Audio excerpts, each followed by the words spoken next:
নমস্কার বন্ধুরা, তোমরা সবাই কেমন আছো? আশা করি তোমরা সবাই ভালো আছো, আর আমিও ভালো আছি।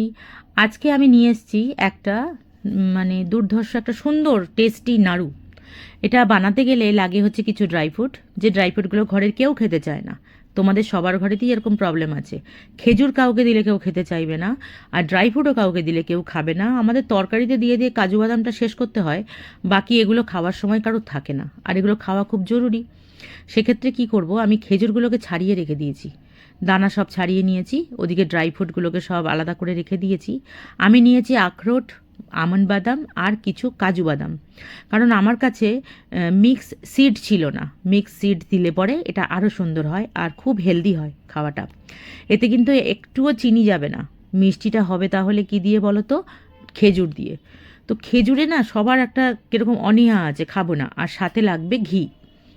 আমি সব কিছু ড্রাই ফ্রুটগুলোকে আগে মিক্সিং জারে নিলাম, নিয়ে আমি গুঁড়ো করে নেব। গুঁড়োটা কিন্তু এমন করবে যেন দানা দানা থাকে, খুব মিহি গুঁড়ো কিন্তু করা যাবে না, তাহলে ওটা খেতে ভালো লাগবে না। দানা দানা থাকলে মুখে পড়বে, ভালো লাগে খেতে। দেখবে এটা করে দেখবে, একটা করে এই নাড়ু যদি কারোর হাতে দাও তাদের পেটটাও ভরবে, আর অসময়ের একটা খাবার হিসেবে আমাদের স্টকেও থাকবে। অনেক দিন রাখা যায় ফ্রিজে, কোনো অসুবিধা নেই। খিদে পেলে, কিছু না পেলে একটা নাড়ু খেয়ে নাও, নাড়ু খেয়ে জল খেয়ে নাও, পেট অনেকক্ষণ ভর্তি থাকবে। আর বাচ্চাদের তো একটা করে নাড়ু হাতে দিলে ওরা খেয়েই নেবে। তুমি 4-5টা আমন্ড দাও, 2টো আখরোট দাও, তাদের মুখে রুজবে না। কিন্তু তুমি এইটা দাও, সবার খাবার সময় আছে, একটা নাড়ু তো মুখে দিলাম, হয়ে গেল। এটা করে দেখো, ভালো লাগবে। তো নাড়ু আমার বানিয়ে শেষ হয়ে গেছে। রেসিপিটা আমি এত দেরিতে দিলাম বলে কিছু মনে করো না তোমরা, কিন্তু সব কিছু নিয়ে ভালো করে আমি গুঁড়ো করে নিলাম। কিন্তু মিহি গুঁড়ো করব না, আমি আগেই বলেছিলাম যে আমি হালকা দানা দানা থাকবে।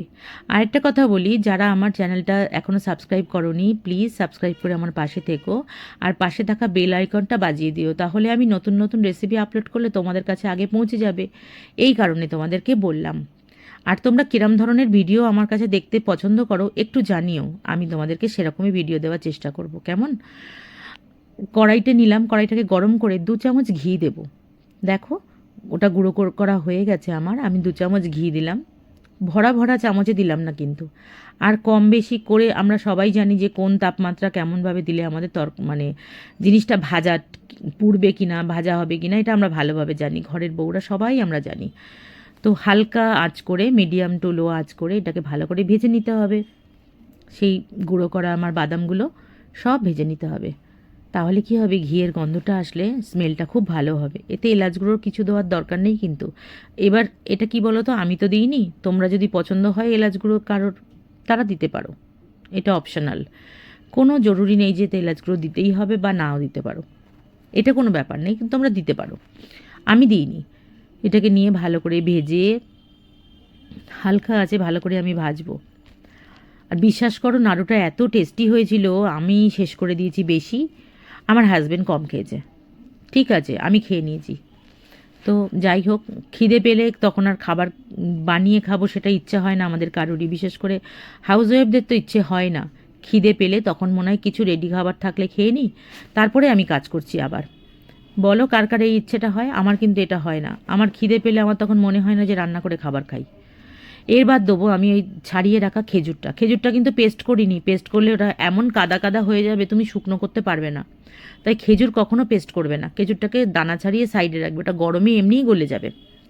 মিষ্টি দিক দিয়ে তুমি চিন্তা করবে না, একদম এটা হালকা মিষ্টি হবে, কিন্তু খেতে খুব ভালো হয়। চিনি একটুও দেবে না, চিনি দিতে হয় না। আর এতে মিক্স সিড দিলে আরও সুন্দর খেতে হয়। আমি পরের বার বানিয়ে তোমাদের দেখাবো মিক্স সিড দিয়ে কি করে এই নাড়ুটা বানানো যায়। ভীষণ হেলদি একটা রেসিপি, তোমরা দেখো, তোমাদের ভালো লাগলে তোমরা ঘরে অবশ্যই বানাবে। তো আমি এটা বেশিক্ষণ নাড়িনি, ঘি দিলাম আরেকটু, বড্ড কম হয়ে গেছিলো বলে আমি আরেকটু ঘি দিলাম। তো ঘিটা ওর মধ্যে রয়েছে, একমাত্র ঘিটাই একটু হেলদি হেলদি মনে হবে, বাট আমার ঠিকই লেগেছে। এই খেজুরটা যতক্ষণ না মেল্ট হচ্ছে, তুমি একটু হালকা হাতে তোমরা নেড়ে নেবে, আর মাঝে মাঝে দেখবে হাতে তুলে নাড়ুটা হচ্ছে কি না।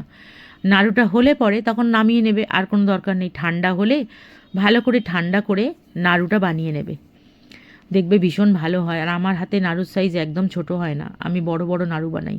4টে নাড়ু দেওয়ার থেকে 1-2টো নাড়ু দেবো, হয়ে যাবে। আমি এরকমই নাড়ু বানাই, নারকেল দিয়ে বানালেও তাই। আর আমি মিষ্টি খেতে এত পছন্দ করতাম না, আমি নারকেল নাড়ু বানিয়ে নিজে স্টোর করে রেখে দিলাম।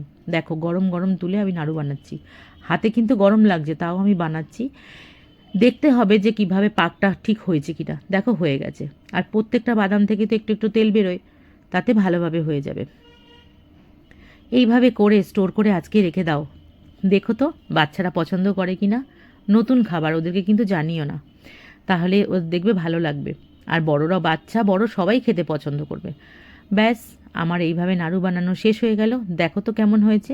ভালো লাগলে লাইক কমেন্ট করো আর বন্ধুদের মধ্যে একটু শেয়ার করো, তাহলে আমার ভালো লাগবে। আর তোমরা কেমন ভিডিও দেখতে চাও আমাকে একবার জানিয়ে দিও।